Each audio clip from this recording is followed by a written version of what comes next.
Hi, everybody. Welcome to today's Meeting of the Minds webinar, Democratized Data Access, the Key to Managing Urban Mobility in Cities.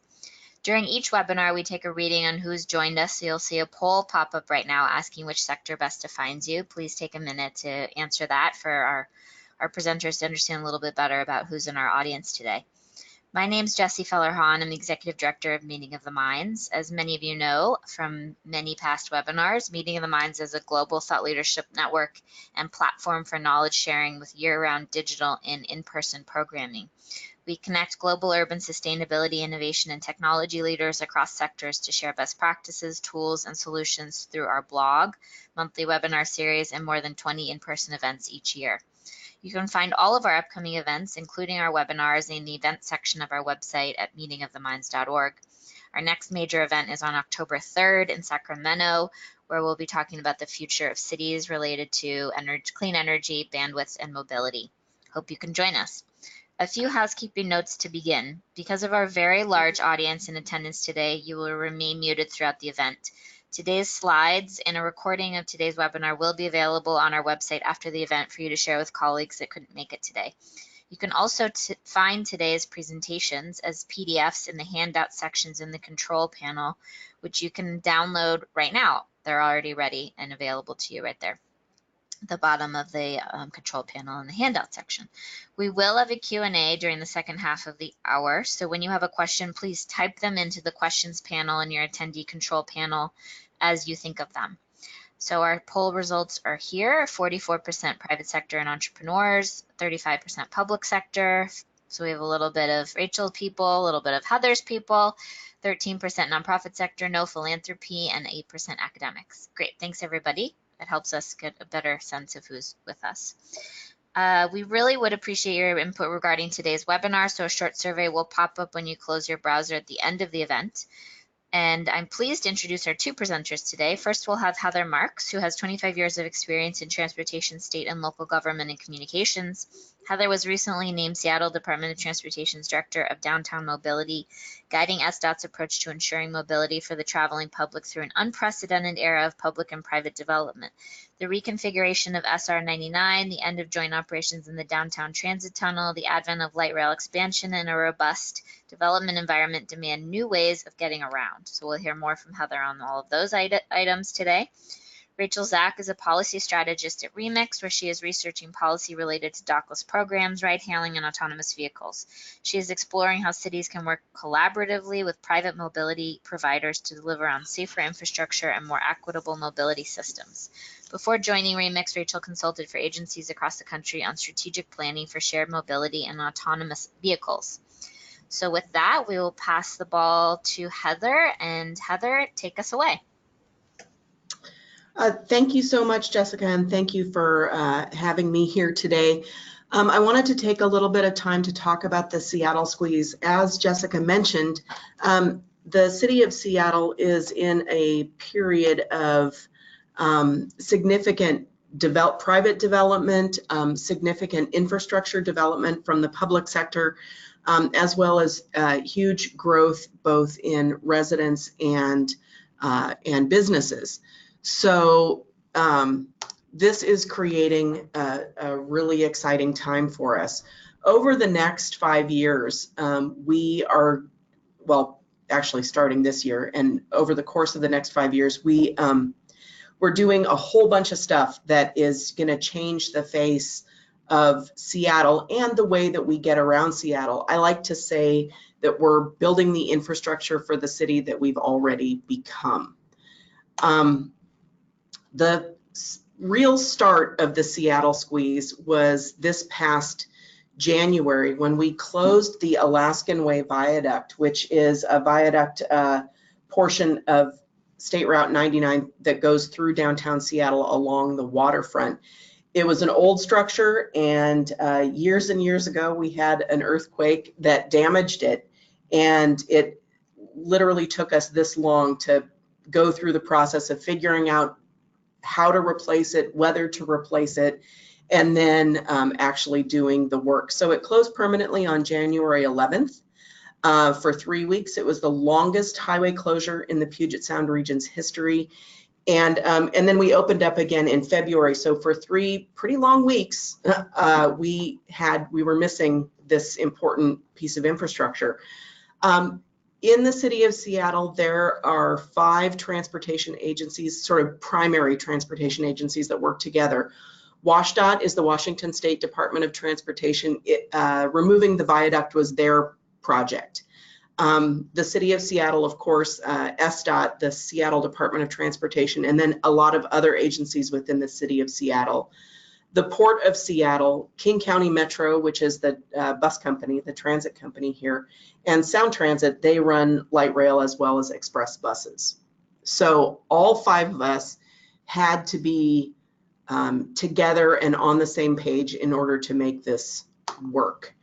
So because we're all engineers and planners, we really love a problem statement. And so the problem was that closing SR 99 displaced all of these trips, transit trips, car trips, of people primarily getting downtown to go to work, and also connecting downtown with other regional networks. And we were concerned that the rest of the network wasn't going to be able to successfully absorb all of those trips. So our goal, in partnership with our sister agencies, was to maintain broad mobility so that people could continue to come downtown to work and shop and live. Again, because we love the plans, we had some objectives. We just really wanted to make sure that every part of the system was working as well as it could. And we knew that in order to do that, we had to reduce the number of drive-alone trips. And in order to reduce the number of drive-alone trips, we had to expand the use and reach of transit and other alternatives. We also wanted to make sure that the right-of-way that was being used for construction activities was as available for the traveling public as possible. We also wanted to make sure that people were coming to us, either SDOT or one of our partner agencies, for their information rather than making it up. And we wanted to, of course, prioritize safety. Over the course of, I don't know, about a month, we developed a plan during the closure and a little bit before, and in fact, still today. We're staffing our Transportation Operations Center all day, every day. We made thousands of signal timing plans, deployed huge numbers of people. We even changed some of our labor practices to create a swing shift so that we could respond. We implemented a bunch of temporary and permanent tactics, including temporary bus lanes and permanent bus lanes. The temporary bus lanes particularly to ensure that transit trips that used to be taken on the viaduct were going to be able to be completed in a similar time frame. We also did a lot of increasing parking restrictions that opened up the right-of-way for the traveling public. One of the things that I'm most proud of is that we revoked 50 permits for construction in the right-of-way. This is an unprecedented act. I don't think we've ever done it, and certainly not on this scale. We had the very gracious help of the development community who could have made it difficult, but everyone really came together and understood how difficult this was going to be for the community. We also created a website to help. You can visit it to this day. We try to keep that as updated as possible. And we briefed hundreds and hundreds and hundreds of community groups and elected officials. We just wanted to make sure that no one doesn't know. That was our joke, was #NoOneDoesn'tKnow. What we learned over the course of that, and I think that most people in Seattle would agree that it went off kind of without a hitch. The keys to success were frequent and formal communication among all of those partner agencies that I mentioned. And when I say frequent and formal, I mean all the time, always. We had twice daily check-ins where everybody reported out on what was happening. And I briefed the mayor each and every day to keep her apprised of how things were going. We also got to the point where we could repeat the messages of each other transportation agencies' talking points. We could give each other's presentations. That's how together we were on this. And I don't know what it's like in other cities, but this is highly unusual. We've never worked this collaboratively with the state transportation agency, the two transit agencies, and our port. We've never been able to sort of bring it together in that way. And I think that, you know, it's not just thanks to the genius of the people who are working on it. I just think everybody really understood how high the stakes were. And so we worked together. Some of the things that were more difficult for us, we really lacked that rapid and formal data sharing. Knowing what was happening on a day-to-day basis on the streets was easy for us because we're the Department of Transportation and we make those vehicle and volume counts. But getting the data from the transit agencies or getting the data from the Washington State Department of Transportation, it was just a little bit more difficult, required a lot more steps. So that is one of the things that we're working on together, is figuring out how to make sure that we can have that more rapid data sharing. Overall, we learned that all of that communication really helped. The peak periods skewed a little bit early. We saw sort of a spreading of the peak. Overall volume for vehicles was down about 10%, and it just wasn't as bad as we feared and as bad as we tried to convince people it was going to be. We had some really variable transit congestion in the PM, which is actually not all that unusual. Huge increases in Link Light Rail ridership as well as bicycle ridership. We had something like a 200% increase in bicycle ridership, and this is in January. We also had a huge increase in people reporting that they used telework. So instead of coming into work, they worked from a remote location, which I know is not all that unusual for many people, but we're talking about a lot of businesses in the downtown that are sort of old school, and working remotely was a big lift for them. We also saw a real decrease in drive alone trips. Like I said, the permit revocation and modification was a really big help. It opened up, I think, something like 50 block faces for the traveling public to use. We had a super positive media sentiment record, and collisions were down. So that's always a benefit. And the real fun part for us is that this isn't over. We have many other activities that are going to happen over the course of the next 5 years that are going to make this this process something that we have to go through again and again. The next big one that's coming up is the Washington State Department of Transportation is going to start tolling the downtown Seattle tunnel that they just opened in February. We know that that's going to create some diversion, and so we're working really closely with WashDOT and the other agencies to make sure that we are providing the right kinds of incentives for people to continue to use the tunnel. It really is going to continue to be the fastest way. In addition, we're starting construction on the new Alaskan Way, so our waterfront is going to be completely redone. That's going to take years. And then in early 2020, this is another thing that we're looking forward to. Our light rail provider, Sound Transit, is going to make some connections in the downtown Seattle Transit Tunnel that are going to allow for light rail service to the east side, so to Bellevue and communities to the east of Seattle, as well as connections up north to the north part of Seattle and eventually into the suburbs of Snohomish County. It was so successful for us to work collaboratively together that we just are going to continue that effort in a similar way and continue to work on sharing that data in a better way so that we can make on-the-fly decisions moving forward. Thanks so much.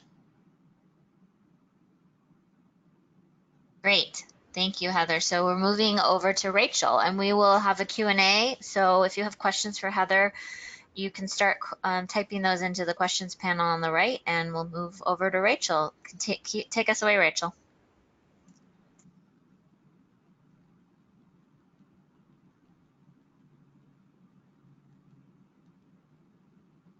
You might be muted, Rachel. Make sure you unmute.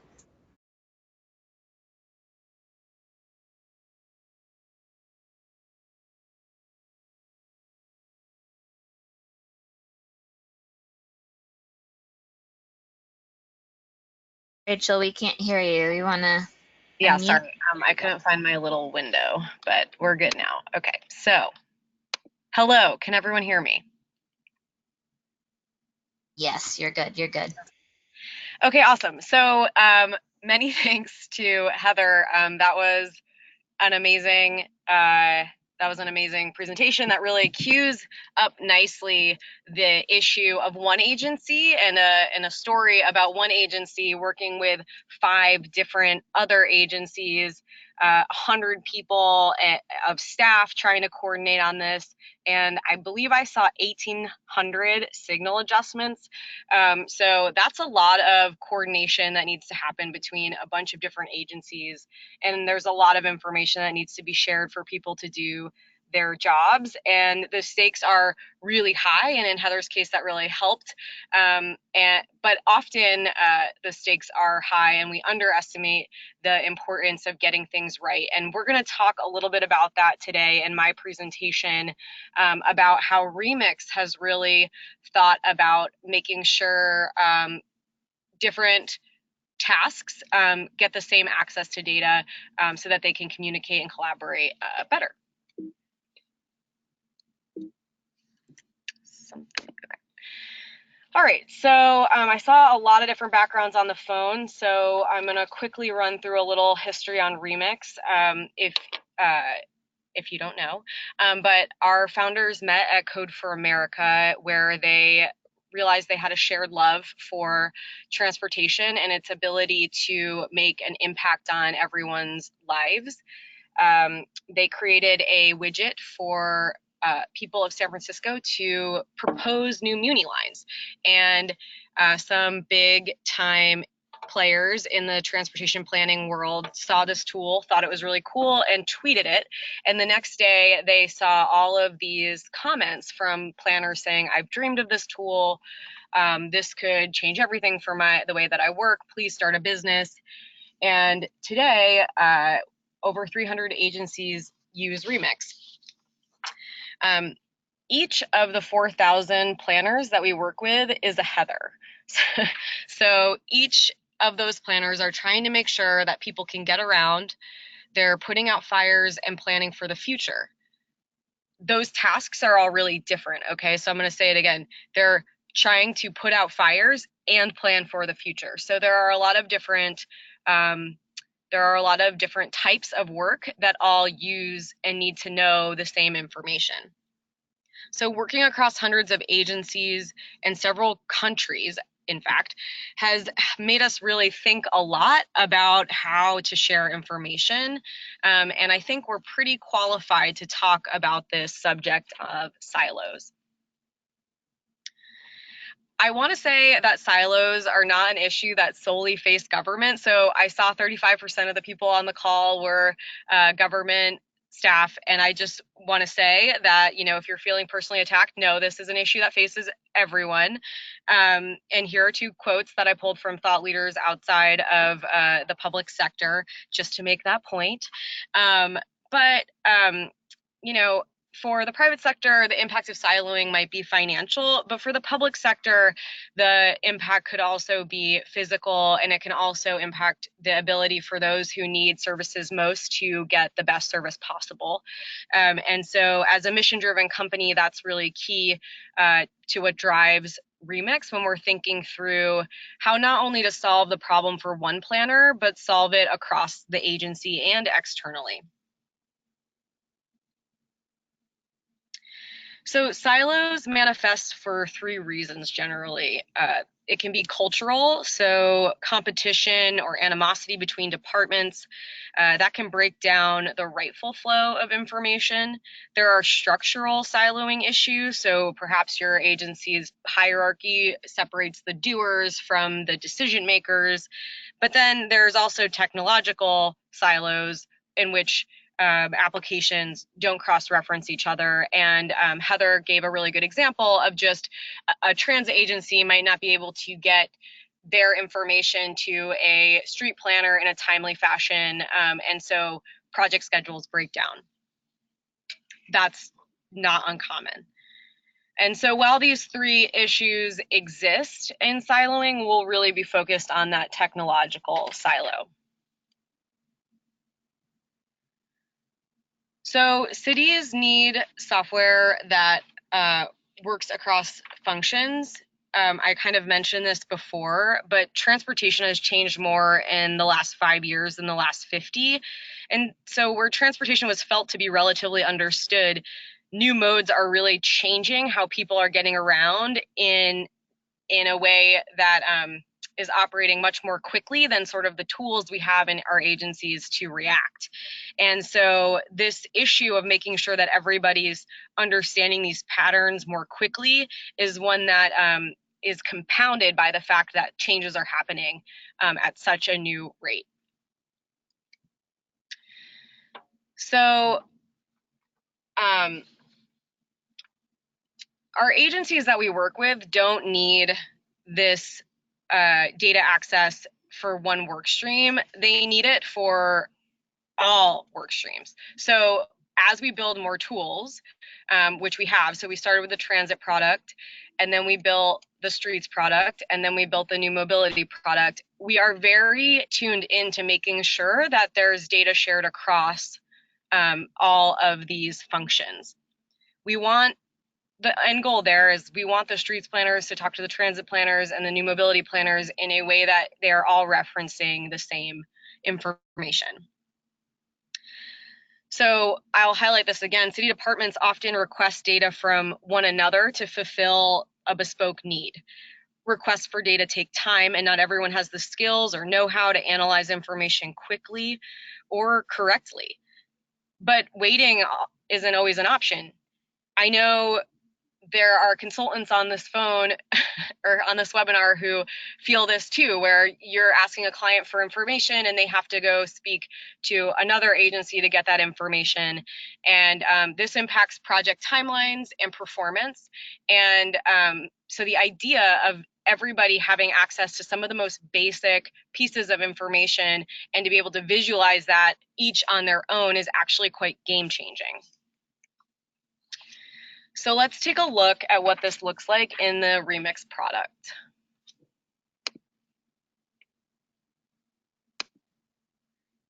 So first, we're taking a look at the transit environment, and we'll compare between products the types of data layers that we allow access to across all products.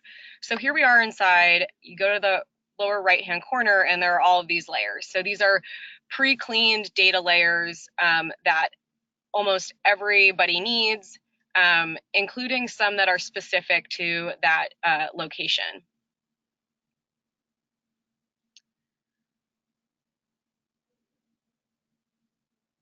We also have high quality maps for to just get more of a sense of what's going on a corner. So if you have a more granular task, you can take a look at that, and you can export this information. And now we're going to look into the streets tool. So here we just created another project, and you can see already on the right side, there are all those data layers again. Pre-cleaned. And I'll click on the CalEnviro screen again, which is an important data layer to LA. And here we are again. You can imagine a street planner often needs to be able to reference the actual street. All right, I'm just gonna Okay, so now we're going to go into a use case. So rather than show you everything again in the new mobility tool, we're going to start in the new mobility tool and talk through what it would be like to be a planner using this, and how you can use some of the other layers and pieces of information from our other products across different verticals. So here you are, a street planner, and you get a call from Urban Outfitters saying, you know, there have been too many scooters dropped outside of our place of business. I need you to do something about it. So that's the context for our example that we'll look at now.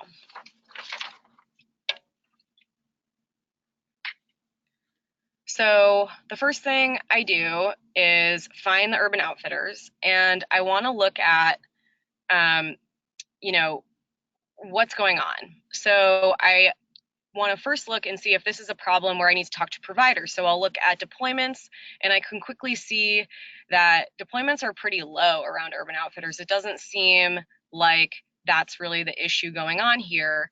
And so the next thing I want to do is check out and see if riders are dropping them off, because it would make sense. You know, an Urban Outfitter might kind of brand might have users that are using scooters, and sure enough, that's the case.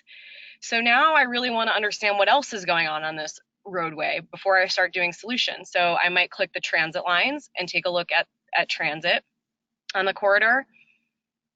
I might want to understand how many scooters are running by this piece of right-of-way. Quite a few. I'll turn back on that transit layer, zoom in a little bit, and put that satellite view back on. So here I am, and now I can look at the context of this corner and decide probably not best to put it by the parking lot. There's a bus stop here. Let's create a policy zone on the far corner and encourage scooter drop-offs there. And I can communicate this with my providers. So I'm going to go ahead and put Urban Outfitters.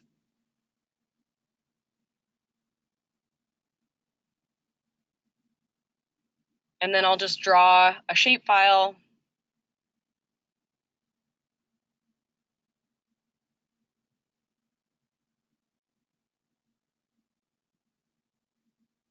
Say that I want it to be drop-offs, but I want them encouraged over there. And I can publish this to providers.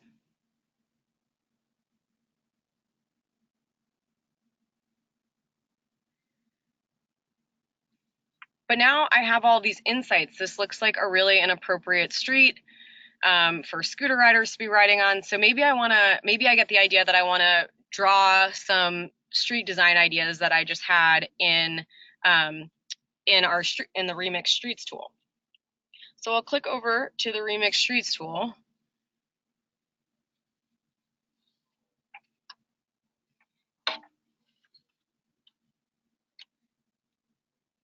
And I begin pulling together what I know about the existing conditions.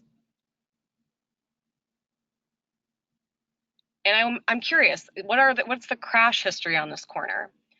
You know, what else is there about this street that you know, could heighten my case that this is important?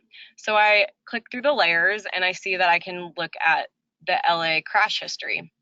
And sure enough, there's some crashes on this corner, as well as it just being entirely inappropriate for cycling. So I can create a couple scenarios, which I've done previously, to send via link to other people that I'm working with. So I can send that to my streets planners and say, hey, I just had some ideas. I know you guys maybe weren't prioritizing this before, but you know, when the time comes, I've got some ideas and I've started this corner. And then I can turn back on some layers that I think are convincing to maybe the streets planners who wouldn't hear me out otherwise. All right, so Remix is also starting to consider the ways that our solutions could impact the workflows of some of our consultants. So we'd love to hear from you about ways these solutions could benefit your organizations. But with that, I think we can hand it back over to Jesse for our moderated Q&A. Yes, thank you, Rachel. Great stuff. So we have a bunch of questions already coming in the Q&A control panel, but feel free to keep those coming, type those in, and we are going to go into our Q&A now with both Heather and Rachel. And so I guess I have a couple questions myself that I'd love to shoot over to you guys. Rachel, you said that transportation's changed more in the last 5 years than in the last 50 years. At Remix, and just also given your history and experience, what do you predict to be the major drivers of change in transportation in the next 5 to 10 years? Is it, AVs? Is it data? Is it new collaboration models like we're talking about today, across data silos? What are kind of some of the major things you're thinking about as you think about the next 5 to 10 years? Well, it kind of, whatever I'm most deeply researching at the time is probably what I would like spit back out as the thing that I think is going to be the most impactful. But to me right now, there's nothing more important than empowering our city, specifically local governments, to have faster insights into what is going on the right of way. Already we're seeing this really big push for more multimodal infrastructure. There's even at the federal level, there's the Complete Streets Act, and then we're seeing from states the idea of rethinking zoning to have zoning minimums, and so I really think those types of policy changes are going to be the most important things for the next 10 years, because no matter whether it's autonomous vehicles or cars, that are getting people around, it stays true that transit is the most efficient way of moving mass amounts of people during peak hours. And so the more our infrastructure can respond, and the more that our city officials feel empowered to make those public, those really take those really public battles, and do so in a convincing way with up-to-date information, the more possible that future is. And so I'm biased. That's a future that I really believe in. And that's why I think it's the most important and probably impactful pieces of momentum or movement headed for the next decade. Great. Heather, I'm going to throw the same question to you. What are you thinking about the biggest major drivers of change for mobility and transportation in the next 5 to 10 years? Rachel always gives the better answers on those, but I think for agencies, it's a question of every minute there's a new way, right? There's a new way to get around. Over the past couple of years, TNCs, bike share, scooters, these things are coming fast and furious. I think autonomous vehicles are probably a little farther away than some people would like to think, but cities are already thinking about how we're going to accommodate that. Let me rephrase, widespread use of autonomous vehicles is a little farther away. I think that as the world gets smaller, and as the public's expectation of information as the new infrastructure becomes more pronounced, I think it is the challenge for governments is to be able to do our procurement fast enough so that we can keep up with that data sharing, and also partner with the public sector or the private sector in a meaningful way, where the public isn't assuming all the risk, while the private sector, takes all the upside.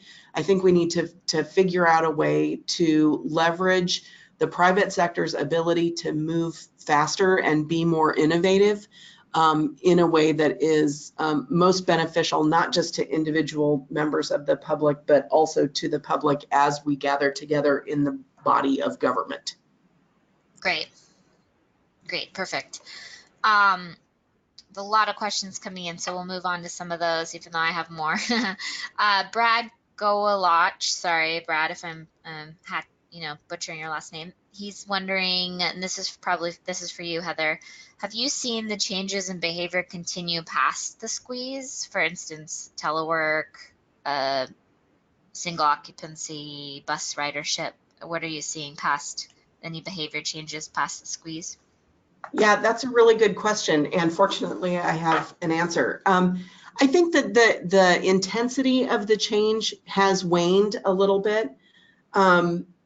Obviously, when you have like an incident, happen that is so monumental and the press is all paying attention, it's easier to sort of occupy the amount of mind space you need in the public's individual decisions.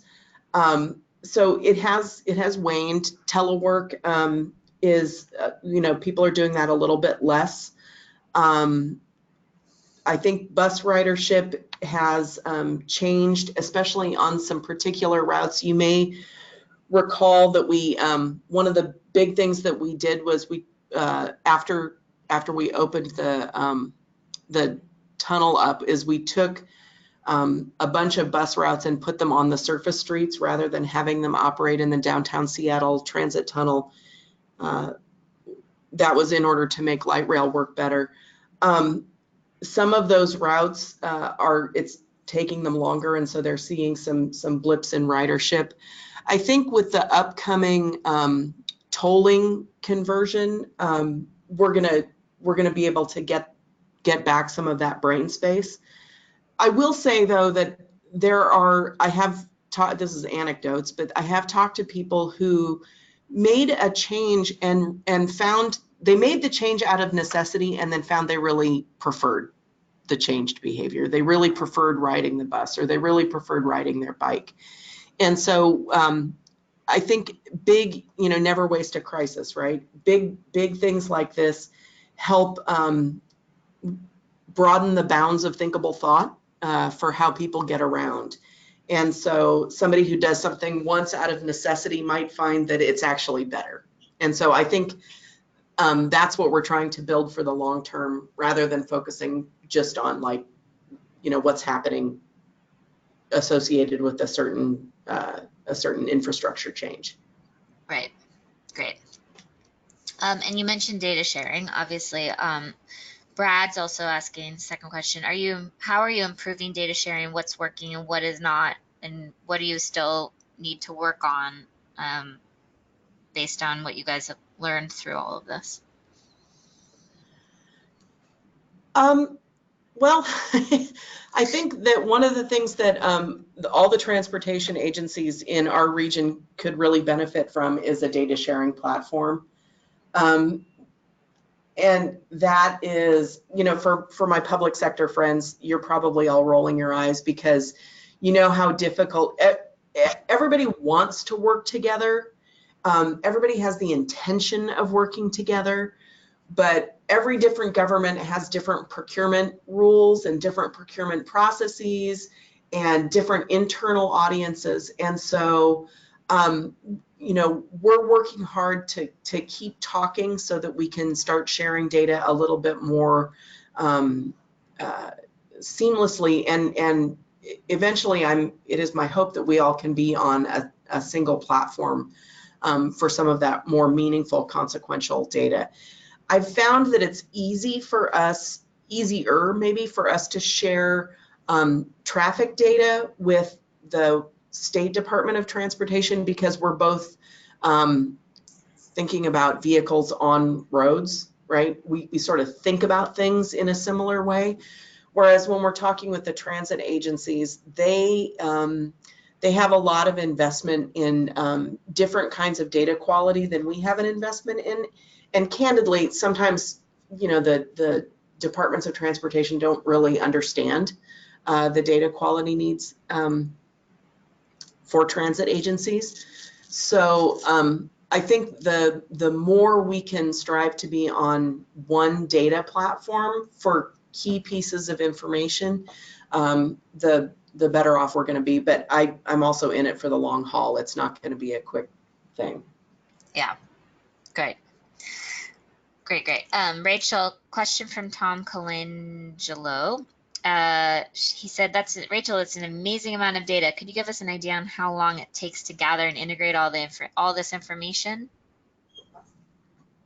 Yeah, so it doesn't take a ton of time anymore because Remix has automated most of the processes for essentially probably 90% of the data layers that come in when you turn Remix on. So for instance, many of them are based on census data. It's the individual layers. So say you're a city that has a complex data layer such, well, Heather just teed this up really nicely. So say you're a streets customer and you have a really important data layer that you need to visualize to be able to inform all of your streets planners about the bus operations, or maybe it's maybe you have movement or trip counts that you want brought into the system. So we ask for, I believe, a 2-week period to get those files cleaned into the system.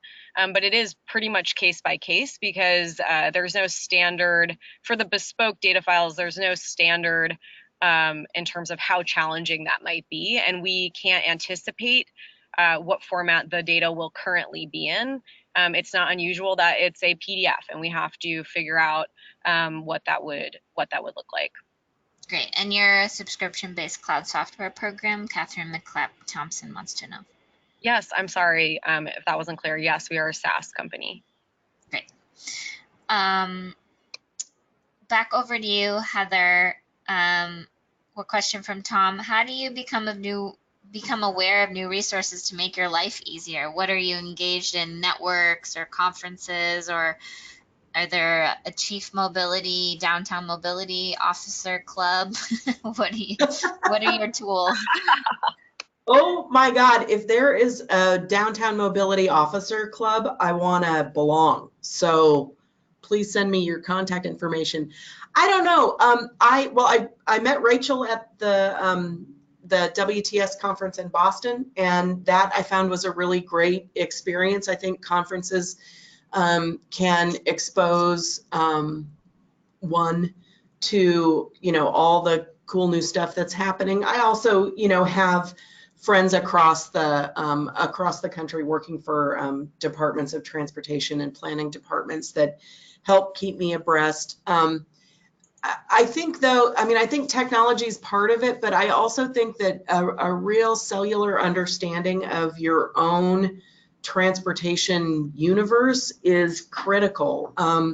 So I try to also keep the lines of communication really open and fresh with our transit partners, with our freight partners, and of course with the downtown business community. And I find that if you don't keep in touch with the downtown business community, they will find you. So I think that's really important. I try to read and keep up on all the things that might help. We have a new director here at the Seattle Department of Transportation, and he's fantastic. But before he started, we had sort of a series of interim directors, and they all brought their own, special brand of interest in various different aspects. So I guess, the real answer is I pay attention. I try to lift my head up every once in a while and make sure that I'm still in the right city, and that I'm still connected with what's happening, not just here in Seattle, but around the country. But seriously, if there's a downtown mobility club, maybe I need to start that. Yeah, you might need to start that. Agreed. I also think, as a mobility planner for a while, it's both something that's like ambiguous, but also pretty clear. And it comes from, I think, and these are characteristics that I know Heather embodies. It's being connected across, maybe you've had a lot of different types of city planning type jobs and maybe some of that is operations work. So you're connected to a lot of different departments and you understand many different processes. as well as having some political know-how, which I know Heather has a ton of, to be able to really to be able to really communicate that, to have high communication skills, to be able to take what you know and use it as a gauge for the quality of understanding and the quality of communications that you'll need to move messages along, but also have some anticipation of the future. But one of the things that we notice even building software, and then I'm sure people come to me all the time asking about how do I get involved in a mobility-esque career, and for that, it's a fairly localized expertise in many ways and in many places, but it really is having that broad knowledge of how each of these things come together to create certain behaviors and reactions. So I'm just adding that to sort of the response for just to stem the onslaught of emails I'll get about that exact question. Good, thanks, guys. Let's get into the weeds a little bit more on Heather's. A couple. I'm going to combine a few questions. So one person's asking, can you elaborate a little on the permit revocations and the process that was used? And was that all in all of downtown? And yeah, let's start with that. Okay, hey, that's a really super good question. So the first thing we did is I spoke with, and let me just echo one of Rachel's points. I have had lots of different jobs in transportation, and so I have like an inch deep and a mile wide on lots of different transportation disciplines, and I think that helps. So when we decided that we might want to revoke permits, the first thing I did is I went to the city traffic engineer and I asked him, at the time it was a him, to mark for me on a map which arterials were the most consequential for this particular closure, which north-south, which east-west arterials were the most critical to keep clear. And so he did that, and then the city attorney's office recommended we get it validated by an outside entity. So we sent it over to a traffic engineering firm that we work with, and they looked at it and validated it for us, wrote us a nice little memo to make it official. And then I cross-referenced, of course, I personally did not do this, other people did this for me, but we cross-referenced the locations on the map that had been provided by the traffic engineer with the locations of street use permits. Fortunately for us, our Seattle Municipal Code allows us with 30 days notice to revoke any permit for any reason. So after we did that cross-referencing, we went out and we spoke, and this was with lots more than 30 days notice. We started doing this, talking to the development and construction community probably in August or September for that January closure. We let them know what was going on, and talked to them about how it needed to happen. We got very little pushback, which honestly was pretty surprising to me. I expected that we would get more pushback, and I expected that the mayor's office would get a lot of phone calls, but I think we created enough sense of shared struggle and shared burden that the development and contractor community were with us. There was one development that every day they called me and my project and construction coordination manager and my deputy, and like there was one guy from one development who called us every single day asking, well, can I go back now? Can I get back in the street now? Can I get back in the street now? And we're like, we'll tell you when. But, out of about, I don't know, something like 50 projects that were going on, to have only one of them give us like any amount of flack was kind of amazing. But I think that I know that I owe that to our early engagement and that creation of that shared sense of burden. Great.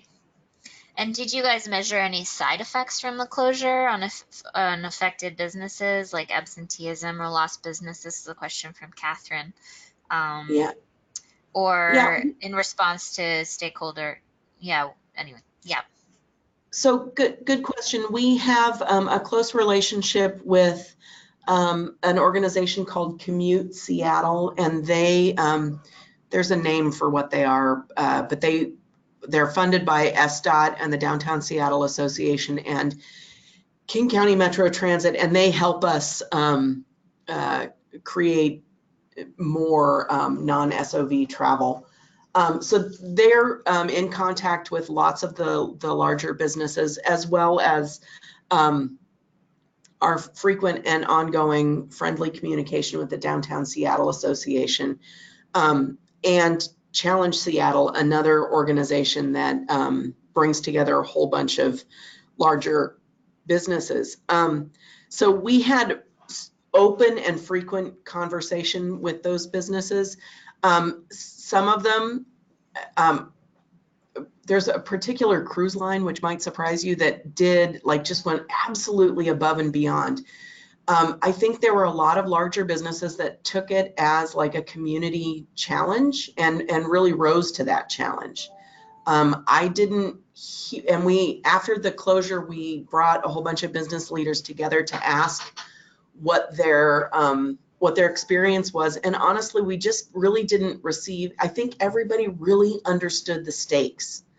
Everybody, and that was down to communication and that, the media engagement, as well as our outreach to the various communities, both business and residential. Everybody just really understood what was at stake. And so if there was complaining, or if there were problems, people kind of kept it to themselves. I will say that some of the smaller businesses objected to us calling it the Seattle squeeze, because they felt like it had a negative connotation, which, to be perfectly candid, it's supposed to. Like, we want people to understand that, coming downtown alone in your car is, you shouldn't expect it to be smooth, because it's not going to be smooth. And so we tried really hard to make sure that we were communicating that you should come downtown and shop and work and eat, but you should do that with a friend and maybe on the bus. In fact, we have a little campaign that we're working on with our Office of Economic Development called Shop the Squeeze, where we, it's an advertising campaign that encourages people to come downtown to play and eat and shop, using transit or other non-single occupant vehicle modes. Great. And how did you guys engage the feeder communities into Seattle? How did you get them involved in both the planning for the squeeze, but also communicating the squeeze? That's a really fine question. There are, how do I describe them?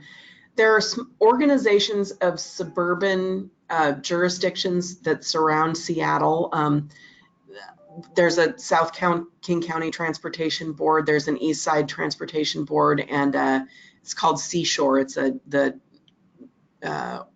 transportation board that takes care of sort of the north end of the city and suburbs. And so we went out and briefed everyone. I will say that this probably isn't uncommon for a large city that's surrounded by rings of smaller cities. They weren't negative, and they weren't, yeah, that's your problem, we don't care. But we didn't get a whole lot of enthusiastic engagement. It wasn't for lack of trying, and at the same time, we can't, just because we're the big dog doesn't mean we can, boss people around. So we tried to make sure that everybody had the right kind of information, and it seemed to work out well. So whatever they did, you know, outside of my field of vision. Great. And last question before I jump over back to Rachel. So you mentioned temporary bus lines. Were those new bus routes, or sorry, temporary bus lanes? Were those new bus routes? And if so, how did you communicate new bus routes to the public to get riders? That's for you, Heather. Can you say that question again? You mentioned, yes, no problem. You mentioned in your presentation that there were temporary bus lanes. So you Mm-hmm. added, so were those new bus routes or just new lanes for current Just already lanes. existing routes? Okay. Yeah, just lanes. So, and some of them were marked and some of them weren't. Sorry, there are buses that used to take the viaduct. And so those bus routes had to go someplace else. And so one of the things we did is we marked, this is not going to make any sense if you don't know Seattle, but how about we just say it this way? We marked red bus lanes and bus only lanes on that new temporary bus route to make sure that the buses could move as fast as was possible. And then because the buses went to a different route after the tunnel opened, we scrubbed out, we hydroblasted the markings out. And as far as the parking removal, what that was mostly about was creating additional space for not merely buses, but also turning movements. So some of those were permanent, some of those were temporary. And we were able to, I don't want to sound on the fly, sounds like we didn't use any data. But when we noticed from a traffic engineering perspective that there were points that I don't want to call hotspots, but I'm probably going to, points in the grid where there were particular slowdowns, we would go and investigate whether removing parking would it help that, and if it did, we just removed the parking. We actually found here's something that's important that maybe I didn't mention before. Having the engagement and partnership of the Seattle Police Department was also critical. I think the cops don't always get their due as part of the transportation system, but they have that ticket book, which is a really important educational tool when people aren't quite following the rules. Yeah, great. Good.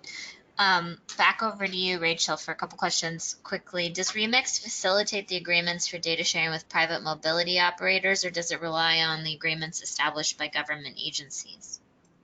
That's a great question. We have agreements with providers.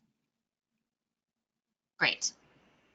And there's some questions about public engagement. Can you use the tool to get the public to weigh in on critical transportation and transit issues? And have you seen that agencies have used the tool in workshops or on tabletops or?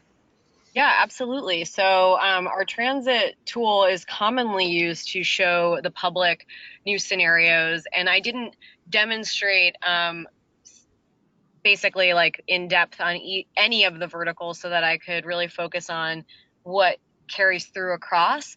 But for transit, you basically create scenarios and then you can drag and drop an isochrone capability. We call her Jane for Jane Jacobs. And that way the public can then see these maps and see how a line, they're more informed in terms of how much the cost might go up, but how many more people can be served, and in how much amount of time, how much easier is it for someone to get from one place to another, how much further can they go.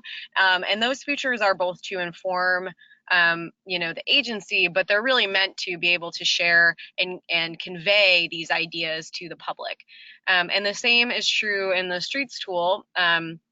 cities can use that to show different alternatives, as well as take notes. We have a little sticky that they can write, you know, oh, so-and-so wanted benches here or whatever, and then share that internally. So yeah, we've seen agencies use our tools specifically to engage with the public. Great. Thank you for that. That combined a few questions that we weren't able to get to. So there's some more that we won't be able to get to, but I wanted to say an audio recording of this webinar for Carol Brooks, who just asked. Yes, it will be available after today's presentation on our website. So make sure to go back to our website to find the webinar, and we will also email that out to all of you when it's ready. So we do have to wrap up, and I want to just thank Heather and Rachel so much for joining us and sharing your work with us today. Really insightful stuff. Thank you so much. And Thank you. great. And the short survey is going to pop up once everyone closes their browser. We really appreciate your feedback. We hope to see you at one of our upcoming events, which is all available in the events section of our website at meetingoftheminds.org. So that concludes our session for today. Rachel, Heather, thanks again. Thank you. Thank you. Thanks, everybody. Have a great day.